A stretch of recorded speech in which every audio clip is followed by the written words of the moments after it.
नमस्कार साथियों, स्वागत है आपका हमारे YouTube channel Patel GS study में। साथियों, कैसे हैं आप लोग? आशा करता हूं स्वस्थ होंगे, खुश होंगे।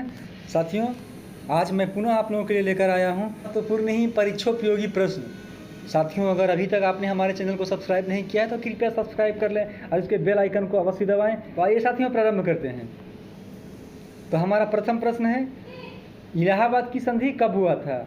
और उसके ऑप्शन हैं 1757, 1761, 1764, 1765। साथियों, 1757 में प्लासी का युद्ध हुआ था, 1761 में पानीपत की तृतीय लड़ाई, 1764 में बक्सर का महत्वपूर्ण युद्ध और 1765 में इलाहाबाद की संधि हुई थी। इलाहाबाद में दो संधियां हुई थी, बंगाल के गवर्नर और अवध के नवाब के बीच, और दूसरी बंगाल के गवर्नर और शाह आलम द्वितीय के साथ। तो अतः इसका सही उत्तर क्या है मित्रों? 1765।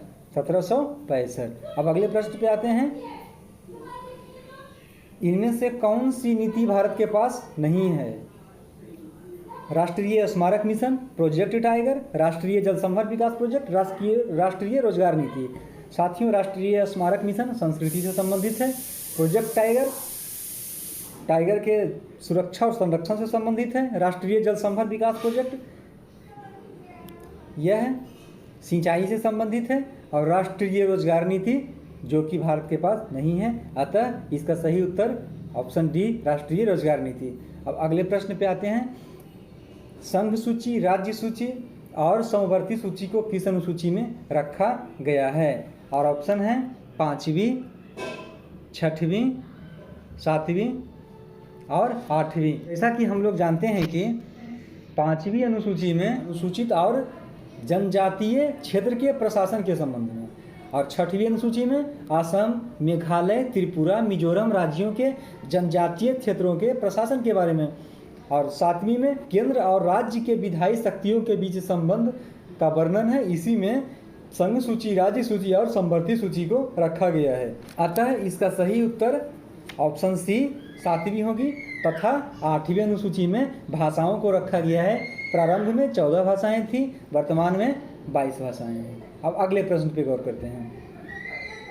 चार कूट त्योहार का संबंध इनमें से किस राज्य से है?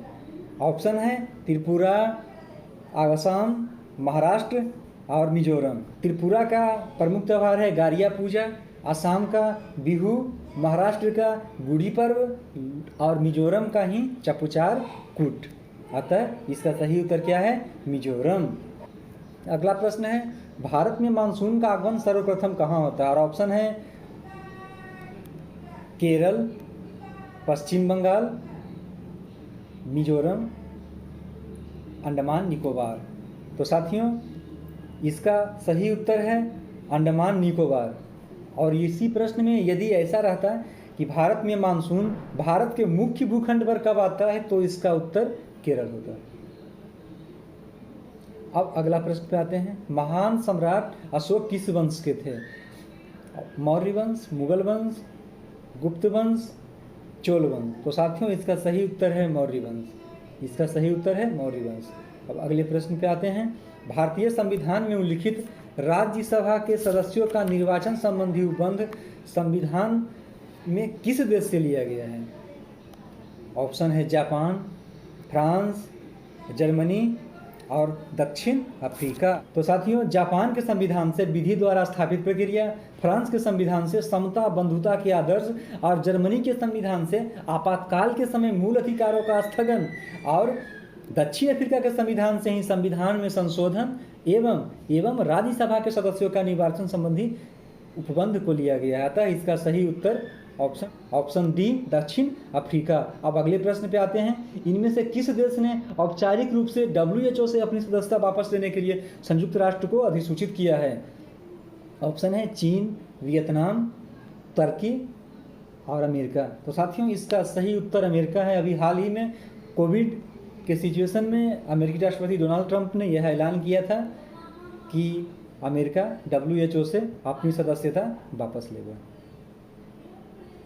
अब अगले प्रश्न पे आते हैं। अगला प्रश्न है, ब्रह्मपुत्र नदी इनमें से किस देश से होकर प्रवाहित नहीं होती? ऑप्शन है चीन, ऑप्शन है इंडिया, बांग्लादेश और नेपाल। तो साथियों, जैसा कि हम लोग जानते हैं ब्रह्मपुत्र नदी का उद्गम तिब्बत के मानसरोवर में हुआ है, जो फिलहाल चीन के अधिकार में है। इंडिया से होकर बांग्लादेश के रास्ते समुद्र को मिलती है, अतः इसका सही उत्तर नेपाल होगा। अब अगले प्रश्न पे आते हैं। जैव विविधता शब्द का प्रयोग सर्वप्रथम किसने किया? और ऑप्शन है लावाज़ोय, दासमैन, रॉन्जन एवं विल्सन। तो साथियों, लावाज़ोय एवं दासमैन ने जैवीय विविधता या जीवीय विविधता शब्द का प्रयोग किया था, और रॉन्जन ने जैव विविधता शब्द का प्रयोग किया, और विल्सन ने इसे सर्वाधिक लोकप्रिय बनाया। अतः इसका सही उत्तर रॉन्जन होगा, क्योंकि रॉन्जन ने ही सर्वप्रथम जैव विविधता शब्द का प्रयोग किया था। तो थैंक यू साथियों।